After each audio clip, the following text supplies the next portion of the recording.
क्या किसी एक शब्द को बार बार रिपीट करने में कभी इतना आनंद मिलता है? क्या है इस कृष्ण नाम में? कितनी मधुरता है! जिनके नाम में इतनी मधुरता है, सुध बुध खो जाए, मन मनस का सब तिरोहित हो जाए। आप सोचो, उनसे इतना सा भी प्रीत हो जाए अगर सच में, तो जो ये पागलों की तरह महात्मा तुम्हें कहते हैं राम कहो कृष्ण कहो, और विज्ञान के नाम पर तुम्हें जो लोग कहते हैं कि राम कृष्ण कहने से क्या होगा,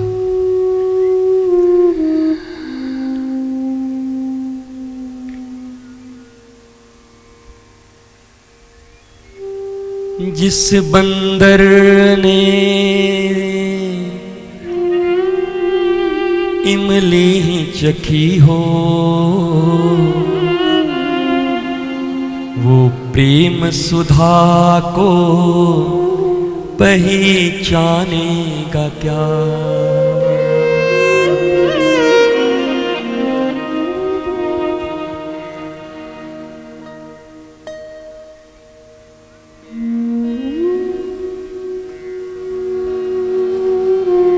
अगर प्रेम की इस दिल में लगी घात न होती,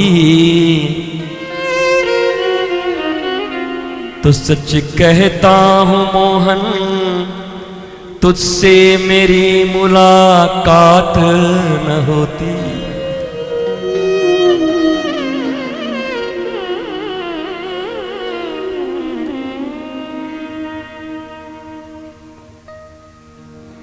जिस बंदर ने सदा इमली ही चखी, वो प्रेम सुधा पहचाने का क्या?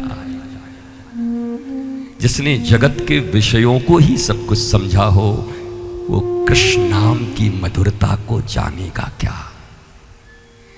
मैंने तुम्हें कहा था, मेले में भी अकेला है और अकेले में भी मेला है। मौज आ गई उसकी, याद आ गई, तो लाखों के बीच भी केवल वो और तुम रहोगे। और अकेले भी हो मीरा की तरह पुकार लिए, तो राणा सुनता रहेगा, तुम्हारे कक्ष में तुम और गोविंद रहोगे। और यही प्रेम की रीत है, यही प्रीत की रीत। कृष्ण नाम की ऐसी महिमा है। मैं देख रहा हूं लिखा हुआ है श्री राधा सुधा पुकार। वो कितने तारीख को है मुझे दिखाई नहीं पड़ रहा। 18 को है। जब भी हो उसको पढ़ लेना। ये तो मैंने तुम्हें एक झलक दी है।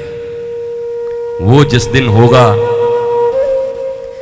उस दिन जन्म तो आज होना है, पर पक्का मानो कि वो जिस दिन हुआ, उस दिन एक एक के हृदय में और नेत्रों में कृष्ण और राधा बसे होंगे, और झरझर कर अश्रु निपतित हो रहा होगा। उस दिन रेचन हो जाएगा तुम्हारा उस दिन पूरा। मैं शायद ये दूसरी बार करूंगा, मुझे ऐसा लग रहा है। मैंने जीवन में एक ही बार ये राधा सुधा निधि ध्यान लोगों के बीच किया है, तो अभी बहुत रंग बाकी है। यूं मत समझो कि महफिल विश्राम ले रही है, महफिल परवान चढ़ रही है। अब धीरे धीरे जवान हो रही है, कृष्ण प्रकट हो रहे हैं। अब आए महाराज करवे के बाद तो कछु कहे कि मन नहीं कर रहा है। ऐसो लग रहा है कि बस मौज करें बस।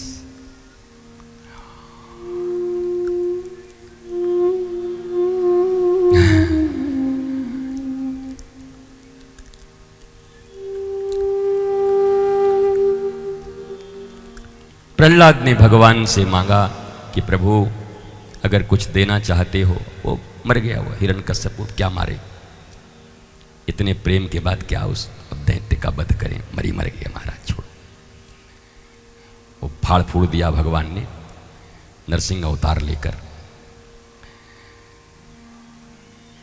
अब रस अलग अलग होता है, कभी वीर रस में होते हैं, कभी प्रेम रस में होते हैं। तो आज थोड़ा प्रेम रस चढ़ गया है। भगवान से प्रहलाद ने कहा कि भगवान आप बार बार जिद कर रहे हो कि मांगो मांगो मांगो, मैं कोई भिखारी थोड़ी हूं कि तुमसे मांगने आया हूं। प्रहलाद भी इतना छोटा है, बोलता बहुत। और ठाकुर जी ने कहा अरे मांग, मैं देवता हूं, मेरा काम है देना। तो प्रहलाद ने कहा तुम देवता हो तो मैं दानव हूं, मेरा काम है लड़ना, और लड़ाई हो जाए। अरे बहुत बात करता है, चुपचाप मांग। तो प्रहलाद ने कहा कि हे प्रभु, देना ही चाहते हो तो एक चीज दे दो। बोला क्या? अगर मेरे हृदय में अब भी कुछ मांगने की इच्छा बाकी हो तो उस इच्छा से मुक्त कर दो। बस मैं तुम्हें देखता रहूं, तुम मुझे देखते रहो, इसके सिवा मुझे क्या चाहिए। 5 साल का बालक प्रहलाद क्या मांगता है पूछो? क्योंकि तुम भगवान हो, बार बार कह रहे हो मांगो मांगो मांगो, इसका मतलब मेरे दिल में कुछ मांगने की बात होगी तभी तो कह रहे हो। तुम तो अंतर्यामी हो। तो हे मेरे नाथ, हे मेरे प्यारे, अगर दे सकते हो तो एक ही वरदान दे दो, आशीर्वाद दे दो। क्या? बोला मेरे मन में, मेरे हृदय में जो कुछ मांगने की कामना बची हो, आज के बाद उस काम से मुक्त हो करके घनश्याम और राम के चरणों का दीवाना बन जाऊं। बस इतना ही दे दो महाराज, कुछ नहीं चाहिए इसके।